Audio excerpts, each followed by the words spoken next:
والذي بعث في الأميين رسولا منهم يتلو عليهم آياته ويزكيهم ويعلمهم الكتاب والحكمة الله تبارك وتعالى বলেন هو الذي بعث رسولا منهم والذي بعث في الأميين رسولا তিনি সেই সত্তা যিনি প্রেরণ করেছেন উম্মীদের মাঝে একজন রাসূল। উম্মীদের মাঝে কি প্রেরণ করেছেন? একজন রাসূল প্রেরণ করেছেন। আর তিনি কি? ইয়াতলু আলাইহিম আয়াতিহি, তিনি এমন এক রাসূল যিনি আল্লাহ পাকের আয়াত সমূহ তেলাওয়াত করে করে জনগণকে শোনাবে। সুবহানাল্লাহ বলুন না। উম্মীদের মাঝে এমন এক রাসূল আল্লাহ পাক প্রেরণ করেছেন যিনি তেলাওয়াত করে করে তাদেরকে শোনাবেন। ওয়ায়ুযাক্কিহিম, শুধু তেলাওয়াত করে শোনাবে নয়, আল্লাহ তাবারক ওয়া তাআলা রাসূলুল্লাহকে এমন একটা ক্ষমতা দিয়েছেন, এমন একটা পাওয়ার দিয়েছেন, আমার রাসূলুল্লাহ সাল্লাল্লাহু আলাইহি ওয়াসাল্লামের বাণী শুনে, আমার নবীজির কথা শুনে, আমার নবীজির কালাম শুনে অপবিত্র পবিত্র হয়ে যাবে। সুবহানাল্লাহ বলুন না। ওয়ায়ুযাক্কিহিম, রাসূলুল্লাহ তাদেরকে কি করবেন? পবিত্র করবেন। রাসূলুল্লাহ তাদেরকে কি করবেন? পবিত্র করবেন। কিসের থেকে? যাবতীয় অন্ধকার থেকে, যাবতীয় পাপ থেকে, যাবতীয় কুফরি থেকে, যাবতীয় শিরক থেকে রাসূলুল্লাহ সাল্লাল্লাহু আলাইহি ওয়াসাল্লাম তাদেরকে কি করবেন? পবিত্র করবেন। সুবহানাল্লাহ বলুন না। এরপরে বলেন ওয়ায়ুআল্লিমুহুমুল কিতাবা ওয়াল হিকমা, তিনি এমন এক রাসূল প্রেরণ করেছেন যিনি কিতাব ও শিক্ষা দিবেন, হিকমত ও শিক্ষা দিবে। সুবহানাল্লাহ বলুন। যেই নবী কিতাব শিক্ষা দিবে, যেই নবী হিকমত শিক্ষা দিবে, সেই নবীরে মূর্খ বলা যাবে? কে বলেন মূর্খ বলা যাবে? রাসূলুল্লাহ সাল্লাল্লাহু আলাইহি ওয়াসাল্লাম আলিফ বা তাসা জানতেন না, নবী ABCD পারতেন না, রাসূলুল্লাহ সাল্লাল্লাহু আলাইহি ওয়াসাল্লাম কিছুই জানতেন না, রাসূল নাকি মূর্খ ছিল। উম্মি শব্দের অর্থ মূর্খ করে, জোরে কোন নাউযুবিল্লাহ। আর আল্লাহ বলেন আমি এমন এক রাসূল তোমাদের মাঝে প্রেরণ করেছি যিনি তোমাদেরকে কিতাব শিক্ষা দিবে। সুবহানাল্লাহ বলুন না। যদি শিক্ষক শিক্ষা না থাকে, সেই শিক্ষক কি শিক্ষকতা করতে পারে? তাহলে কোন সাহসে আপনি বলেন রাসূল উম্মি ছিলেন, মূর্খ ছিলেন? আরে বোকাম, তাফসীর তো বুঝতে হবে। আল্লাহ পাক বলছেন রাসূলকে নবীল উম্মি বলেছেন। নবীল উম্মি বলতে নবী মূর্খ নয়, উম্মি শব্দের বহু শব্দ অর্থ আছে। আপনি এই শব্দের অর্থ কেন করেন রাসূলের শানে? রাসূল বলেন বুইস্তু মুআল্লিমান, আমার আল্লাহ আমাকে শিক্ষক করে প্রেরণ করেছে। সুবহানাল্লাহ বলুন না। আমার আল্লাহ আমাকে শিক্ষক করে প্রেরণ করেছেন। আর আপনি যদি আল্লাহ যাকে শিক্ষক করে প্রেরণ করেছেন আর আল্লাহ যাকে শিক্ষা দিয়েছেন তাকে যদি আপনি বলেন তিনি আলিফ বা তাসা বুঝতেন না, তিনি 1 2 জানতেন না, ওয়াহিদ ইসলাম তিনি বুঝতেন না, এগুলো তিনি জানতেন না, সুতরাং বোঝা গেল তাদের জ্ঞান আছে, সার্টিফিকেট আছে, আমার নবীজির কোনো জ্ঞান ছিল না, এই জন্য রাসূল মূর্খ। জোরে কোন নাউযুবিল্লাহ। এটার দ্বারা কি নবীজির প্রশংসা করলো না নবীজির নিন্দা করলো? আমার রাসূলের নিন্দা করলে তার ঈমান থাকবে? কে বলেন ঈমান থাকবে? রাসূলের ব্যাপারে চোখটা বন্ধ করে তোমাকে মানতে হবে। নবীর প্রশংসা এমন এক প্রশংসা, বাদাস খোদা বুজুর্গ তুই কিসসা মুখতাসার, আল্লাহর পরে যার আসন, আল্লাহর পরে যার মর্যাদা তিনি হলো মুহাম্মাদুর রাসূলুল্লাহ। একজন মুমিন ঈমানদার রাসূলের প্রশংসা শুনলে সেখানে তার কোনো নাবিশ্বাস থাকার কথা নয়, সেখানে তার সন্দেহ থাকার কথা নয়। চোখটা বন্ধ করে সে মেনে নেবে আমার রাসূলকে আমার আল্লাহ সেই ক্ষমতা দান করেছেন। আল্লাহ তাআলা কোরআনে বলছেন তিনি তো এমন এক রাসূল যিনি মানুষদেরকে কিতাব শিক্ষা দিবে এবং হিকমত শিক্ষা দিবে। এই জন্য আল্লাহ তাআলা বলেন আমি এমন এক রাসূল তোমাদের মাঝে প্রেরণ করেছি, ওয়ামান লাম ইউমিনু বিল্লাহি ওয়া রাসূলিহি, ওয়ামান লাম ইউমিন বিল্লাহি ওয়া রাসূলিহি, যদি কেউ আল্লাহ এবং রাসূলের প্রতি ঈমান না আনে। এই জায়গায় আল্লাহর সাথে রাসূলের কথা উল্লেখ করেছেন। যদি কেউ আল্লাহ এবং রাসূলের প্রতি কি না আনে, ঈমান না আনে।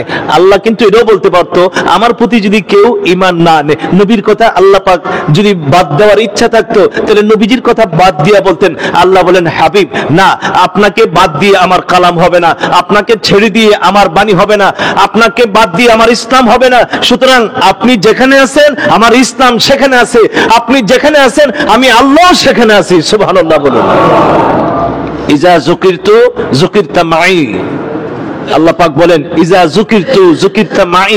হাবিব, আমি আরো ঘোষণা দিলাম, আমি আল্লাহর জিকির যেখানে থাকবে আপনি নবীর জিকিরও সেইখানে থাকবে। সুবহানাল্লাহ বলুন। আল্লাহ পাক বলেন, আল্লাহ তাআলা কোরআনুল কারীমে পরিষ্কার বলছেন, ওয়ামান লাম ইউমিন বিল্লাহি ওয়া রাসূলিহি ফাইন্না আ'তাদনা লিল কাফিরিনা সাঈরা। আল্লাহ বলেন, যারা আল্লাহ এবং রাসূলের প্রতি ঈমান আনে না, ফাআতাদনা লিল কাফিরিনা সাঈরা, আল্লাহ তাআলা তাদের জন্য, এই সমস্ত কাফেরদের জন্য সাঈর নামক জাহান্নামকে আল্লাহ পাক রেডি রেখে দিয়েছেন। সুতরাং আল্লাহ বলেন, আমার প্রতি যেমন ঈমান আনতে হবে, আমার নবীর প্রতিও ঈমান আনতে হবে। এরপর আল্লাহ তাআলা বলেন, ফামান লাম ইউমিনু বিহি ইয়াকুন কাফিরা। পরিষ্কার ফতোয়া হয়ে গেল, যদি কেউ রাসূলের প্রতি ঈমান না আনে সে সঙ্গে সঙ্গে কি হয়ে যাবে? কাফের হয়ে যাবে। আল্লাহ তাআলা আরেক জায়গায় বলছেন, ফাআমিনু বিল্লাহি ওয়া রাসূলিহি ওয়ান নূরিল্লাযী আনজালনা।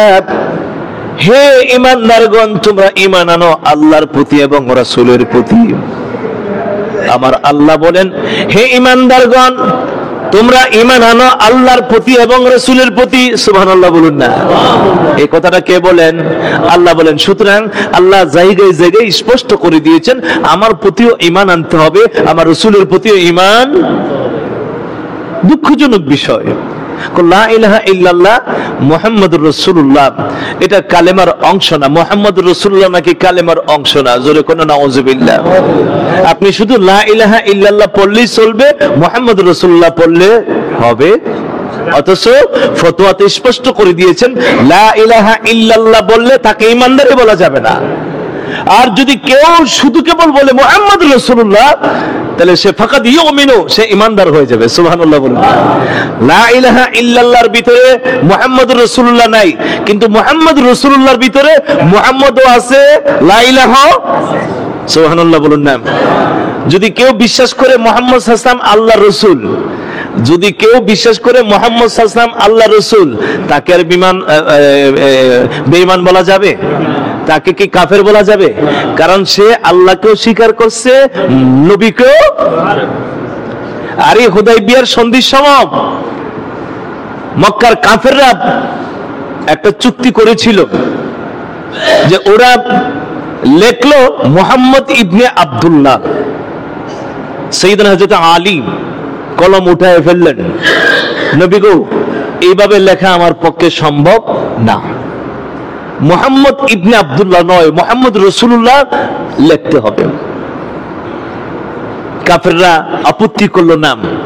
যদি এই জায়গায় আমরা একমত হয়ে যাই, তাহলে যুদ্ধ করার তো আর দরকার নাই।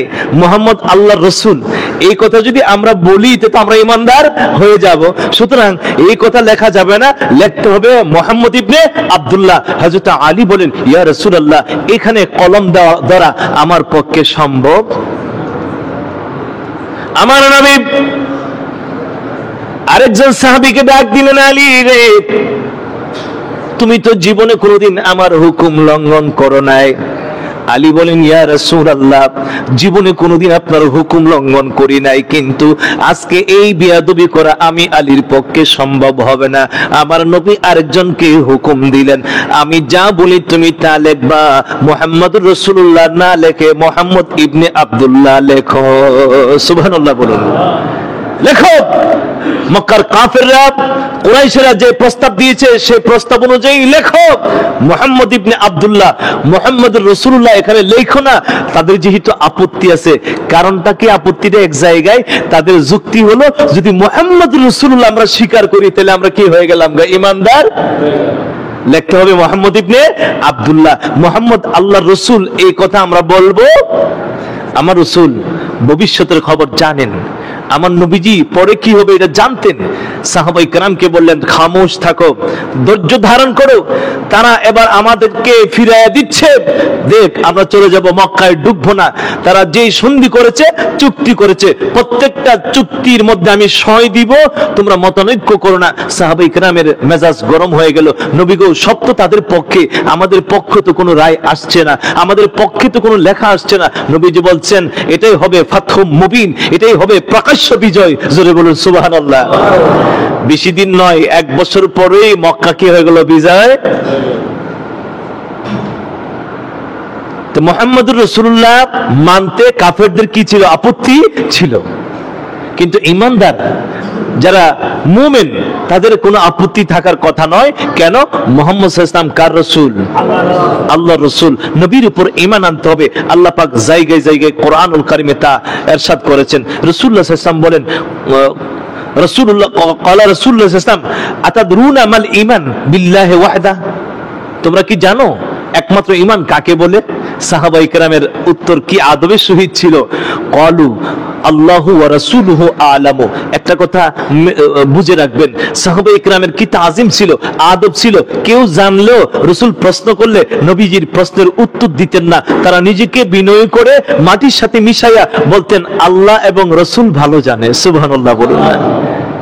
আমরা জানলেও আমাদের জানা সঠিক হবে না, আমরা জানলেও বলবো না। রাসূল প্রশ্ন করলে তারা উত্তর দিতেন কি আল্লাহু ওয়া রাসূলুহু আ'লামু বিমুরাদিহি, আল্লাহ এবং রাসূল এই ব্যাপারে ভালো।